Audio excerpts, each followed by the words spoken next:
নমস্কার বন্ধুরা, সুপর্ণা রান্নাঘরে সবাইকে স্বাগত। আজকে আপনাদের সঙ্গে আমি একটা স্ন্যাক্সের রেসিপি শেয়ার করব।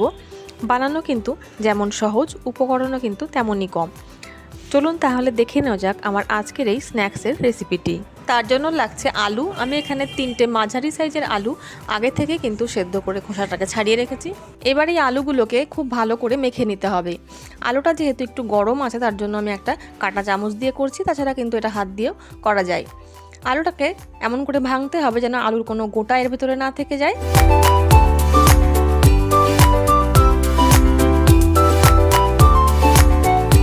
আলুগুলোকে কিন্তু খুব ভালো করে আমি একদম ম্যাশ করে নিয়েছি।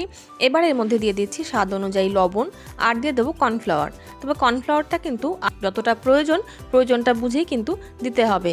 খুব টাইট একটা ডো এরকম নয়, আবার যে খুব নরম থাকবে তাও কিন্তু নয়। মোটামুটি হাতের মধ্যে একটু গোল করা যাবে বা গোটা মতন হবে তেমন করেই কিন্তু কর্নফ্লাওয়ারটা দিতে হবে। আমি প্রথমে 3 চামচ মতন কর্নফ্লাওয়ার দিয়েছি। আলুর সঙ্গে খুব ভালো করে মিশিয়ে নেব। যদি প্রয়োজন হয় তাহলে কিন্তু আবারও কর্নফ্লাওয়ার দিতে হবে। এতক্ষণে কিন্তু আলুটা পুরোপুরি ঠান্ডা হয়ে গেছে, তার জন্য এবার আমি হাত দিয়ে আলুটা কিন্তু মেখে নেব।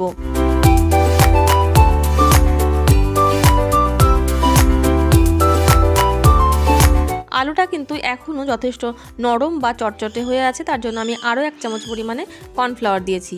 এবার এই কর্নফ্লাওয়ারটা দিয়ে আলুর সঙ্গে খুব ভালো করে একদম আটার মতন করে মেখে নিতে হবে। আলুটা খুব ভালো করে কিন্তু মেখে নেওয়া হয়ে গেছে। এবার এর মধ্যে দিয়ে দেব কাঁচা লঙ্কা কুচি আর দিয়ে দেব ধনেপাতা কুচি। কাঁচা লঙ্কা আর ধনেপাতা দিয়ে আলুটার সঙ্গে খুব ভালো করে মিশিয়ে নেব।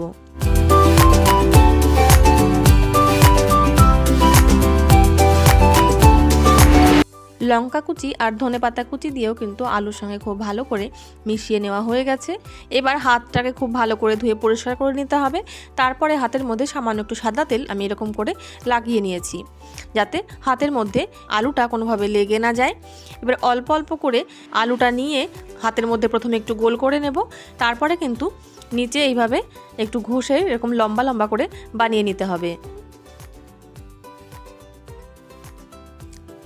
এইবার একটা চাকু দিয়ে এইরকম ছোট্ট ছোট টুকরো করে কিন্তু কেটে নিতে হবে। তবে আপনারা চাইলে কিন্তু যে কোনো ধরনের শেপ দিতেই পারেন।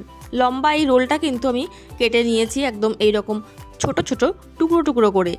এবার এগুলো ভেজে নেওয়ার জন্য গ্যাসের ওপরে কিন্তু আমি তেল গরম করতে বসিয়ে দিয়েছি। তেলটা একটু গরম হয়ে এলে তার মধ্যে আমি কেটে রাখা এই আলুর টুকরোগুলো দিয়ে দেব। এবার এই স্ন্যাক্সগুলোকে মিডিয়াম ফ্লেমে ভেজে নেব 2 থেকে 2.5 মিনিট মতন সময় নিয়ে। তাহলে কিন্তু এগুলো পুরোপুরি ভাজা হয়ে যাবে। এর ওপরটা কিন্তু একদম লালচে কালার হওয়া পর্যন্তই ভাজতে হবে। আলুটা কিন্তু একদম সেদ্ধ করাই ছিল, তার জন্য খুব একটা সময় ভাজতে একদমই লাগে না।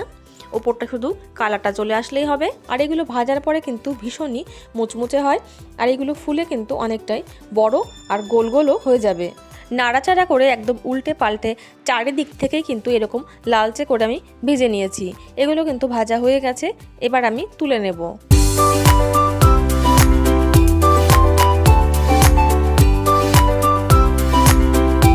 আমার আজকের রেসিপি খাওয়ার জন্য কিন্তু একদম রেডি। আপনাদের এই আলুর স্ন্যাক্সটি কেমন লাগলো তা কিন্তু আমাকে কমেন্টে জানাতে ভুলবেন না। ভালো লাগলে ভিডিওটিকে লাইক এবং আমার চ্যানেলে যদি নতুন বন্ধু হয়ে থাকেন তাহলে চ্যানেলটিকে সাবস্ক্রাইব করে আমার পাশে থাকার অনুরোধ রইল। চলে আসবো অন্য কোনো নতুন রেসিপি নিয়ে আপনাদের সামনে। ততক্ষণের জন্য নমস্কার। সবাই ভালো থাকবেন, সুস্থ থাকবেন।